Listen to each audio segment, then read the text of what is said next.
Will the church really burn down if you walk into the church? Let me just reassure you and say, absolutely not. Now, I know that you have probably done some things wrong, and maybe you've done some big things wrong. But when Jesus was walking this earth, let me tell you the group of guys that he chose to start this whole faith. The one who penned most of the things that we understand as theology, how we think about ministry, how we understand how things need to work. And maybe you'll feel a little bit better about actually walking into a church building. First of all, it's just a building. It is nothing more than anything else. Jesus does not live there. He does not sleep there at night. He lives inside of us. So when we show up to a building, Jesus comes with us. He is not running around all night long in your building, whatever it is. It is just a building. Second of all, when Jesus said, I need to move this faith into the future, I need to move following me better into the future, I'm going to choose 12 guys. Now why 12? Probably back to the 12 tribes of Israel. There's a whole bunch of parallels between the Old and New Testament that you should be looking at. But he chose 12 men. And when he chose 12 men, did he choose the 12 smartest men? No. Did he choose the most well-spoken men? No. Did he choose men who had a big theological understanding?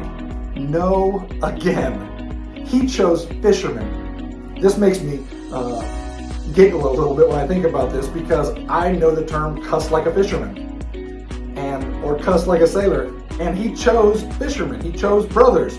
He chose tax collectors. Now think, who is the person that you would trust least around your family, around your wife, your husband, your children, your grandchildren? Who is the worst type of person you could possibly think of? That was a tax collector in that day. When people were tax collectors, they weren't allowed to be a part of their family anymore if they were Jewish, if they were still following God. They weren't allowed to live in their father's house anymore.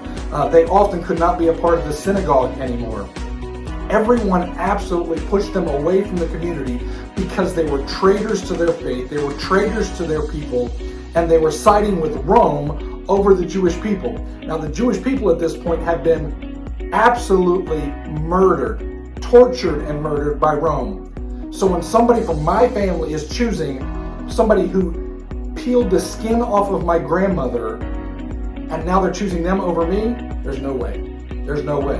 But Jesus chose at least 2 of the disciples were tax collectors. So when you walk into the building, you're probably going to be okay. It probably won't burn down. Second of all, he chose Paul. Paul, also known as Saul officially, put together a game plan to persecute Christians and had them killed and thrown in prison.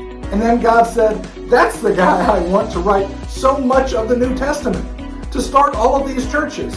So you are probably pretty safe. The building will not burn down if you walk in there. Walk in. Be yourself. If that church doesn't work for you, go in a different one. We're all different people at different places in our life, and Jesus is the same wherever we are. So you find a place where God is working, where they are teaching Scripture, and you will be just fine. My name is Scott Poulter, and I'm the lead minister at Catalyst Church. If you are in Greensboro, North Carolina on Sundays, come visit me 10 a.m. and you can come and you can join our family. Everybody is welcome. You come see me and I'll save you a seat.